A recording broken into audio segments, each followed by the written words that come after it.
요즘에 집에만 있다 보니 사실은 삶의 공허함을 느끼는 사람들이 참 많이 있는 것 같아요. 그래서 저는 저 나름대로 무슨 설교를 할까 고민을 하다가 삶의 의미에 대하여 라고 거창한 제목으로 설교를 해야지 하고 생각을 했는데, 갑자기 학교에서 내려온 지침을 보니까 생명, 정의, 평화, 이래서 제가 요즘 속된 말로 헐 했습니다. 그래서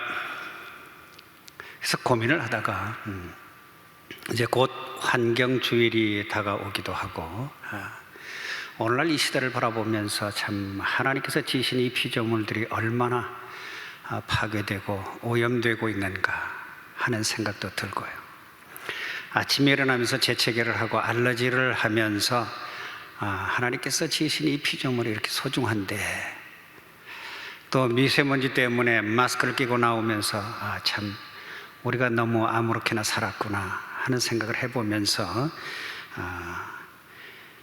하나님께서 지으신 자연 피조물들을 우리가 어떻게 사랑을 해야 되겠는가 하는 설교를 하기로 생각을 하고 오늘 이 본문을 선택했습니다. 창세기 1장은 우리가 잘 아는 말씀입니다. 태초에 하나님이 천지를 창조하시니라라고 하는 대선언으로부터 시작합니다. 태초에 하나님이 천지를 창조하시니라, 이 말씀 자체가 벌써 오늘날 이 환경 파괴 시대, 환경 오염의 시대에 아주 중요한 신앙 고백적 말씀이라고 생각을 합니다.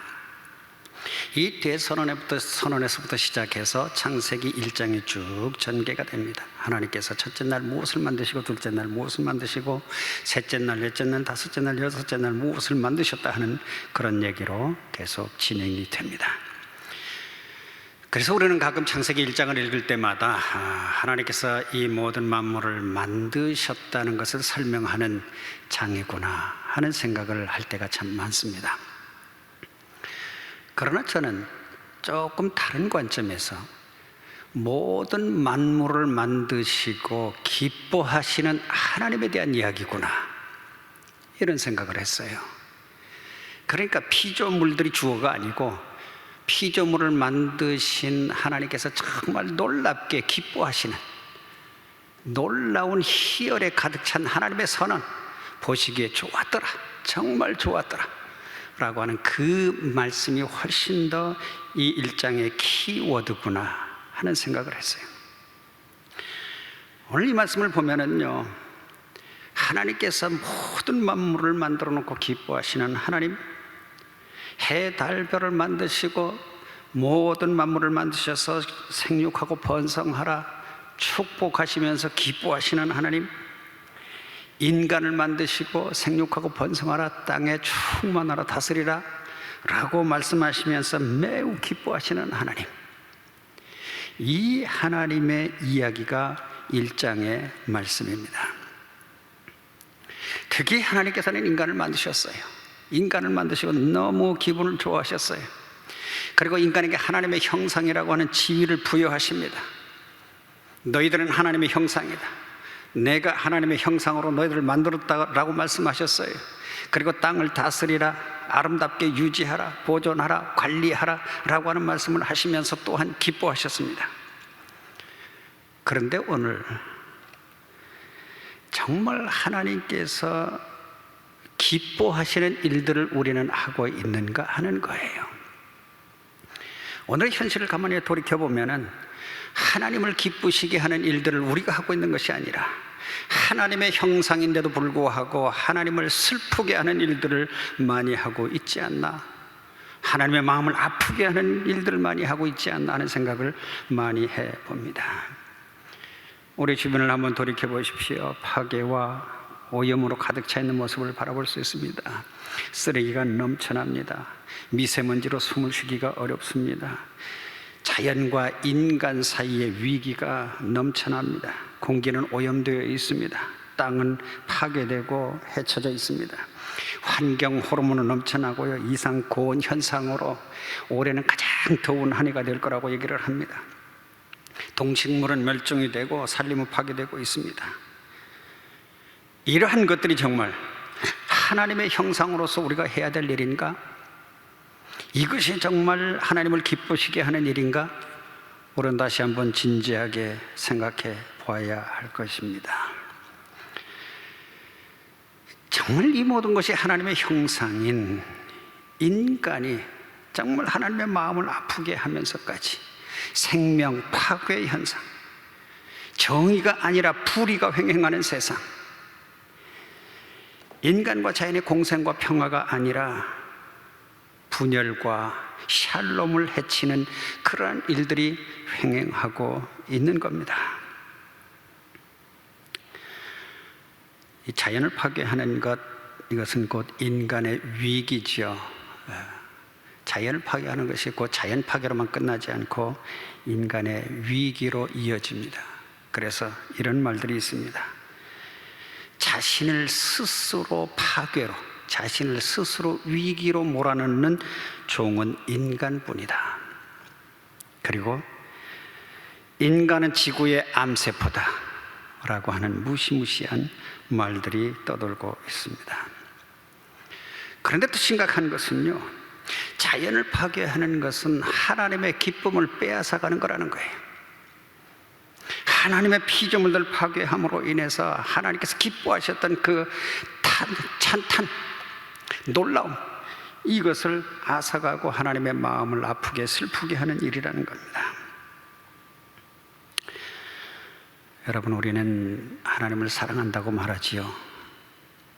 늘 하나님을 기쁘시게 하는 삶을 살아간다라고 말하지요.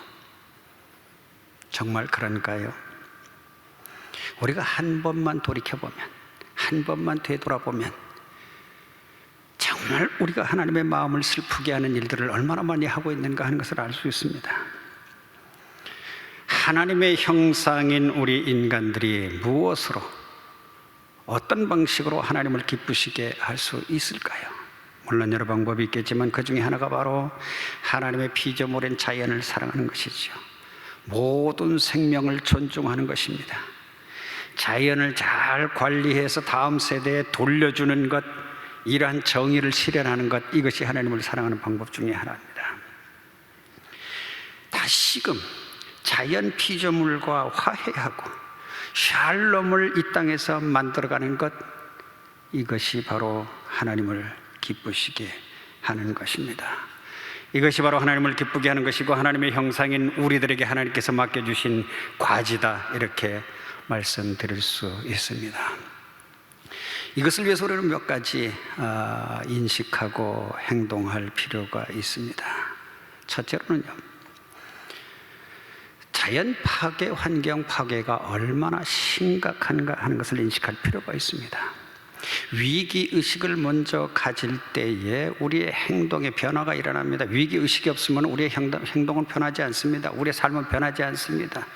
우리의 모든 사고들이 변하지 않습니다. 오늘날 하나님께서 지으신 이 피조물들이 얼마나 파괴가 되고 있는가, 아파하고 피조물들이 탄식하면서 썩어지며 종노릇하고 있는가 하는 것을 분명하게 인식할 필요가 있다고 하는 거예요. 두 번째로는 우리가 성경을 읽을 때에 나 중심의 또는 인간 중심의 성경으로 읽는 것이 아니라 한번 하나님의 피조물의 관점에서 성경을 읽을 필요가 있다는 겁니다. 자연 중심적으로, 자연 친화적으로 한번 읽어보시죠. 우리는 성경을 읽을 때마다 하나님께서 나를 사랑하시고, 하나님께서 인간을 사랑하시고, 하나님께서 인간을 구원하시고, 하나님께서 나에게 섭리하시고 나를 도와주시고 나에게 섭리하시는 하나님이라고 하는 생각으로만 성경을 읽습니다.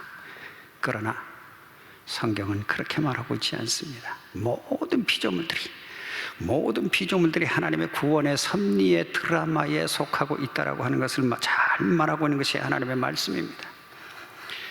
또 하나는 모든 생명, 자연 생명을 포함해서 하나님의 것임을 인식할 필요가 있습니다. 시편 24편에 이런 말씀이 있죠. 하늘에 있는 것이나 땅에 있는 것이 모든 것이 다 주의 것이로다, 다 여호와의 것이로다. 우리의 인식 속에 저 모든 자연 피조물들을 바라보면서 저것은 하나님 거야라고 하는 생각을 분명하게 가질 필요가 있습니다. 우리는 또한 자연 피조물도 하나님의 사랑과 하나님의 돌보심과 하나님의 섭리의 대상이라는 것을 인식할 필요가 있습니다. 예수님께서 분명 말씀하셨습니다. 공중의 새를 보라고요, 들의 백합화를 보라고요. 다 하나님께서 먹이고 잎이 쉬지 않느냐 그 말이. 하나님께서는 명령하십니다. 다 쉬어라. 안식일에 쉬되 가축까지도 쉬라고 그렇게 말씀하십니다.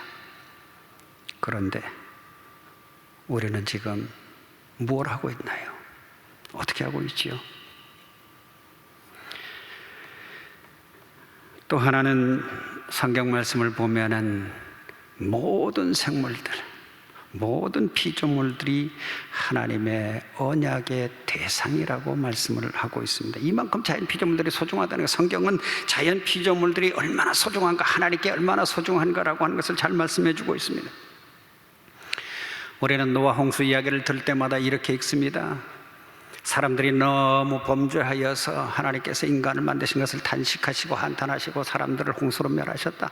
그런데 하나님께서 노아의 식구들을 살려주시고 하나님께서 다시는 인간을 물로 멸망시키지 아니하마, 그 징표로 내가 무지개를 줄 테니까 무지개를 볼 때마다 내가 다시는 인간들을 물로 멸망시키지 아니한다 라고 약속하신 말씀을 기억하고 내가 다시는 인간들을 멸하지 아니하마, 이렇게 읽습니다.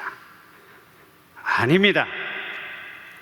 하나님께서는요, 너와 너의 후손과 모든 생물들과 언약을 맺는다고 얘기를 하셨습니다.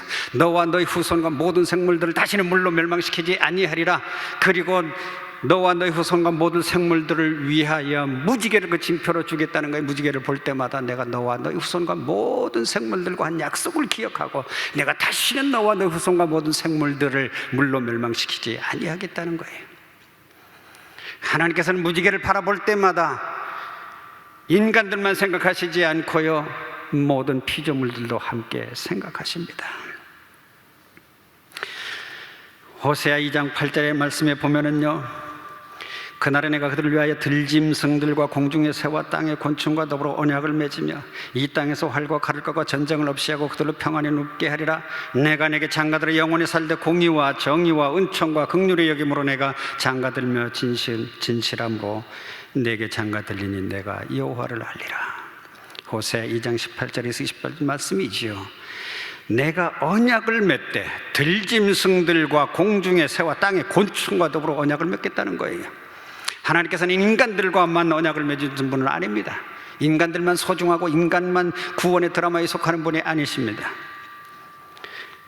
에스겔서 34장에도 비슷한 말씀이 있습니다. 내가 그들과 화평의 언약을 세우고 악한 짐승과 그 땅에서 그치게 하리니 그들이 빈들 평안히 거하며 숲을 가운데서 살지라. 내가 그들에게 복을 내리며 내 산 사면 모든 곳도 복되게 하여 때를 따라 비를 내리되 복된 장마비를 내리라. 그리한즉 밭에 나무가 열매를 맺으며 땅이 그 솟아를 내리니 그들이 그 땅에서 평안할지라. 그들이 그 땅에서 평안할지라. 어떻습니까? 하나님께서는 인간만 사랑하신다고요? 인간만 언약의 대상이라고요? 하나님께서는 인간만이 섭리의 대상이라고요? 돌보심의 대상이라고요? 우리가 또 하나 인식해야 될 것은 인간과 자연은 같은 운명 공동체라고 성경 말씀은 말하고 있다는 거예요. 자연의 위기가 인간의 위기인 것은 분명합니다. 인간의 위기가 또한 자연의 위기인 것은 분명합니다. 성경 말씀은 말합니다. 아담이 죄를 지었어요. 아담이 타락했어요. 그때 하나님께서 아담에게만 죄를 물으신 것이 아닙니다.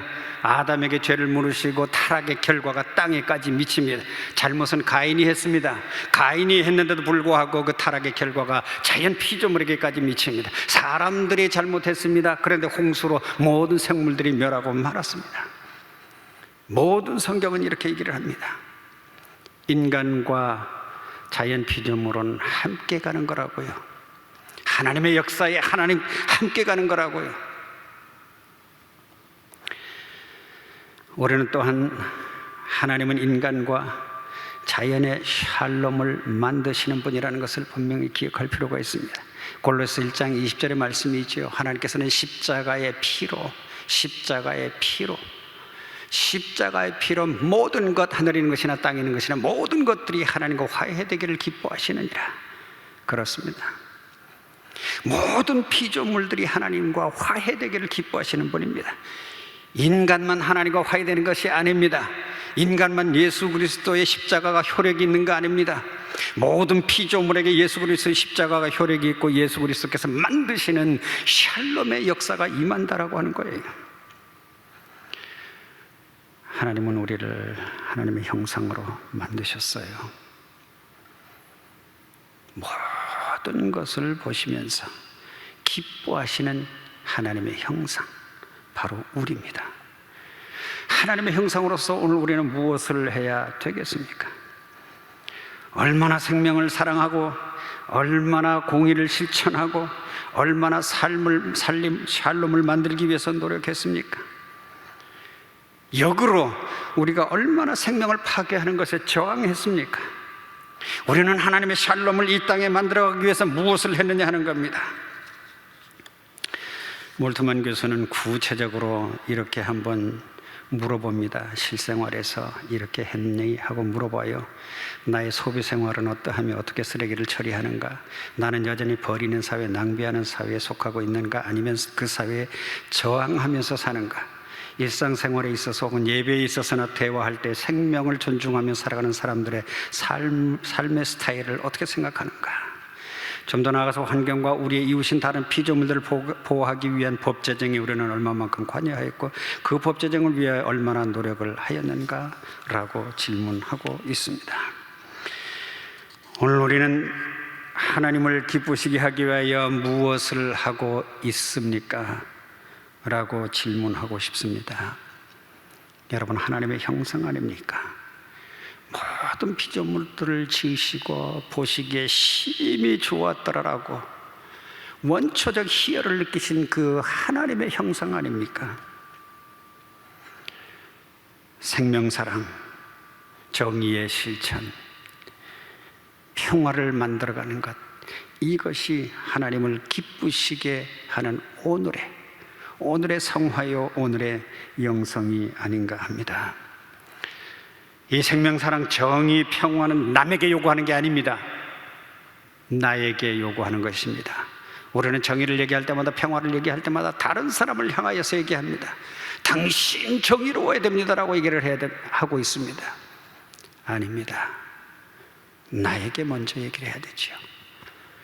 정의는 내가 지키고 있느냐 하는 거예요. 평화는 내가 만들어가고 있느냐 하는 거예요. 생명사랑은 지금 내가 하고 있느냐 하는 거예요. 남에게 요구하기 전에 나에게 한번 물어봐야 됩니다.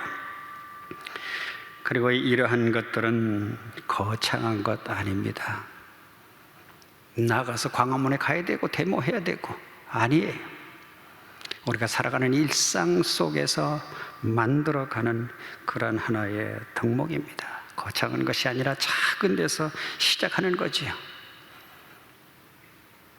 하나님을 기쁘시게 하는 삶, 생명사랑, 정의의 실천, 그리고 샬롬의 실천, 이 하루하루 살아가는 창조의 은총 속에 살아가는 이 평범한 삶 속에서 실천해야 될 그러한 덕목들입니다. 오늘 하루의 삶도 하나님을 기쁘시게 하는 삶이 될 수 있기를 바랍니다. 기도하겠습니다. 하나님 아버지, 일상의 은총을 주셔서 감사합니다. 걷게 하시고 숨쉬게 하시고 눈을 열어서 자연 피조물들을 바라보게 하시고 호흡하며 하나님께서 만드신 자연 피조물들을 바라보면서 하나님의 섭리와 하나님의 아름다우심과 하나님의 솜씨를 발견하게 하여 주시니 감사합니다.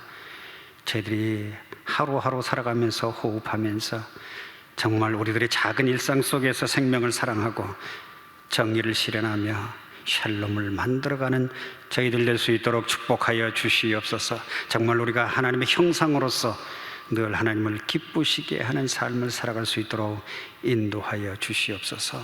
예수님의 이름으로 기도하옵나이다. 아멘.